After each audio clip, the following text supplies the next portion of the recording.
How's it going, fellas? My name's Andy, and today we're gonna look at Luol Deng, and a scary event that nearly killed him. For those who don't know, during his time on the Chicago Bulls, Deng was one of the hardest workers in the entire NBA.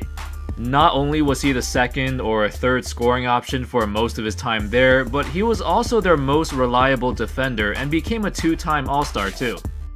Every night, he would guard the opponent's best wing player, play with incredible energy, and made all of the hustle plays. He did everything that did not show up in the box score.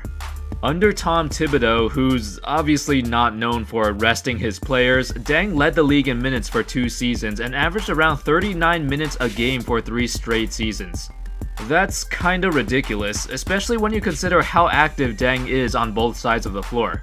Even before Thibodeau became the head coach in 2010, Deng suffered through his fair share of injuries earlier in his career, so to demand this much from him, I don't think that's fair. But even with the heavy minutes and all of the pressure of playing in Chicago, Deng never complained. He continued to work and do everything to help his team win. Although he was never the face of the franchise, he was always the backbone. However, Deng's heavy workload was something that would come back to bite him. On January 21st, 2012, in a game against the Charlotte Bobcats, Deng injured his wrist. It was discovered that he had a torn ligament in his wrist, but the Bulls management did not want him to get surgery. It was assumed that they pressured Deng to play because the playoffs were close by. According to a source, management convinced him not to get surgery until after the season. Luol did what they asked. This hurt his play near the end of the season, but the worst was yet to come. Approximately 1 year later, around the beginning of the 2013 playoffs, Deng would suffer through the worst moment of his entire life. Apparently, the Chicago Bulls medical staff diagnosed him with meningitis, an inflammation of the brain and spinal cord membranes.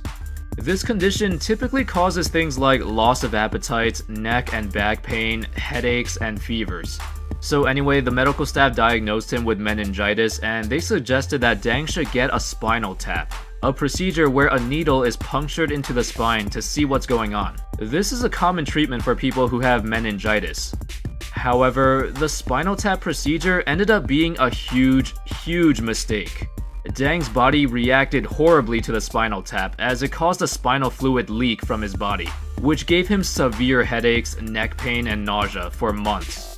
According to Deng, he said, "I got the spinal tap and that's where it all went wrong. I had some serious side effects that not only didn't allow me to play basketball, but really put my life in danger." Now, the craziest part was that Deng did not even have meningitis.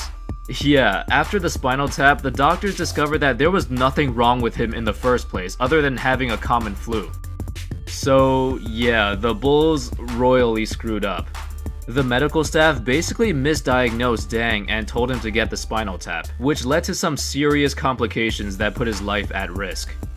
On top of that, Deng lost 15 pounds in just a couple of days, but he still wanted to play in the playoffs. This was in 2013, by the way, and the Bulls reached the second round where they'd face the Miami Heat and eventually lose. Deng literally got the spinal fluid leak 1 week before the series started, yet he still believed that he could play. That's how much he wanted to help his team win. Fortunately, this time, the Bulls medical staff said no and did not allow him to play, because he was still recovering from the procedure and he was not in shape anyway. After this crazy experience, Deng said that it's something that I wouldn't want anyone to go through, but when I went through it, I think that basketball became second, especially that because what I went through health-wise, my family was very worried. I never want to experience something like that again. Despite going through all of this, Deng still loved to be there. He loved playing for the Bulls and wanted to end his career there and did not have any bitter feelings about how they handled the situation. His teammates and coaches all loved him too. In the last few years, with Derrick Rose dealing with his injuries, Deng kept them competitive and even led the team in scoring in the 2012-13 season. Anyway, at the start of the 2013-14 season, Deng continued to play well, leading the team in scoring again with 19 points per game, which was the highest of his career. But about 2 months into the season, the Bulls traded him away. He was becoming a free agent in the summer, and I guess they did not want to pay him. Apparently, the Bulls management gave him a take-it-or-leave-it offer and refused to negotiate with him on his contract. I think they could have treated Deng a bit better. There were some good news though. Eventually, Deng would sign with the Miami Heat, and he had a great 2 seasons there as he bounced back very well. He averaged 13 points, 6 rebounds, and 2 assists per game, and also helped Miami make the playoffs in 2016. Unfortunately, that was the last time we saw Deng play at an NBA level.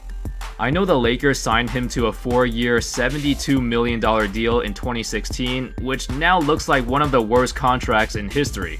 But I'm still happy for him. For all the stuff that the Bulls put him through, he deserved a lot better. His former teammates and coaches have said amazing things about him. One former teammate said, "I love him. I can't say enough good things about him. He is such a smart player, plays the game the right way, and is such a good dude. He's a culture setter. He's a leader."